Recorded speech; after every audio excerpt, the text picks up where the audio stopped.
13. Some Real American Ghosts, Ghosts in Connecticut. New York, Sunday, September 1, 1885. There is as much superstition in New England today as there was in those old times when they slashed Quakers and built bonfires for witches. It was a New York man who gave expression to this rather startling statement. He has been summering in Connecticut, and he avers that his talk about native superstition is founded on close observation.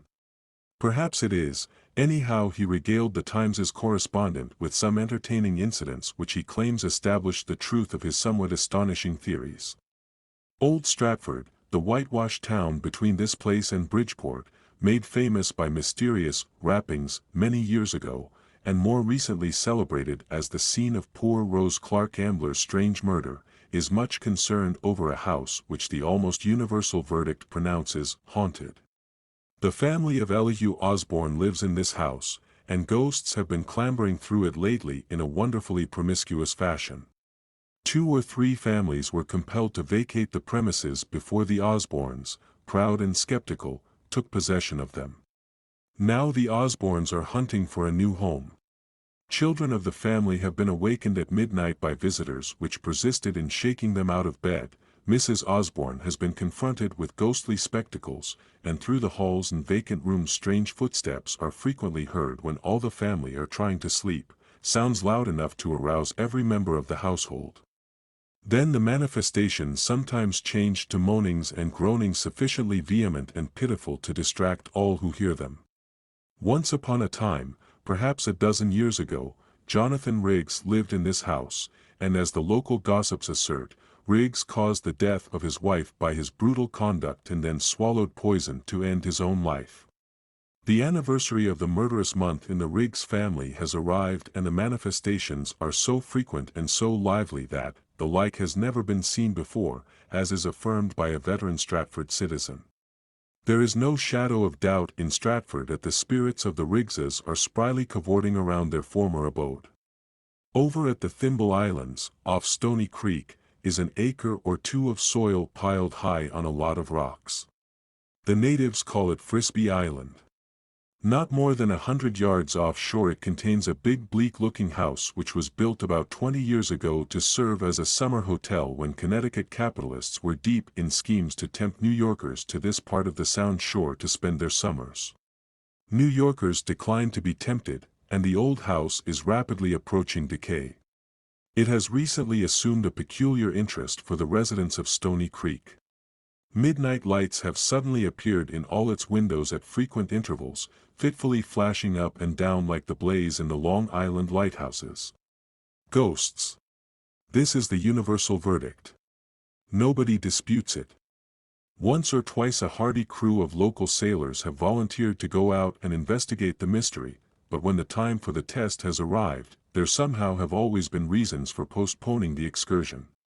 Cynical people profess to believe that practical jokers are at the root of the manifestations, but such a profane view is not widely entertained among the good people who have their homes at Stony Creek.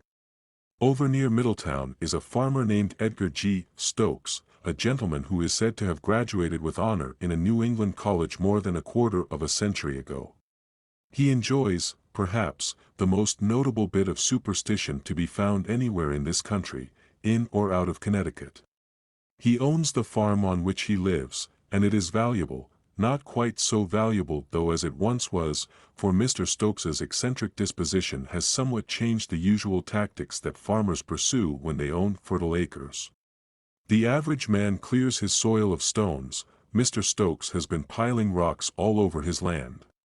Little by little the weakness, or philosophy, has grown upon him, and not only from every part of Middlesex County, but from every part of this state he has been accumulating wagon loads of pebbles and rocks.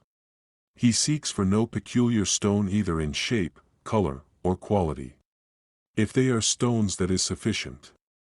And his theory is that stones have souls, too, that are not so sordid and earthly as the souls that animate humanity. They are souls purified and exalted.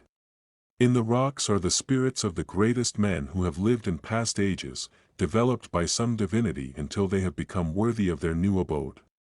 Napoleon Bonaparte's soul inhabits a stone, so does Hannibal's, so does Caesar's, but poor plebeian John Smith and William Jenkins, they never attained such immortality. Farmer Stokes has dumped his rocks with more or less reverence all along his fields, and this by one name and that by another he knows and hails them all. A choice galaxy of the distinguished lights of the old days are in his possession, and just between the burly bits of granite at the very threshold of his home is a smooth-faced crystal from the Rocky Mountains. This stone has no soul yet. The rough, jagged rock on its left is George Washington. The granite spar on the right is glorified with the spirit of good Queen Bess. The smooth-faced crystal one of these days is to know the bliss of swallowing up the spirit of good Farmer Edgar Garton Stokes. It was not until recently that mystified neighbors obtained the secret of the vast accumulation of rough stones on the Stokes farm. Mr. Stokes has a family. They all seem to be intelligent, practical business people. There may be a will contested in Middletown one of these days.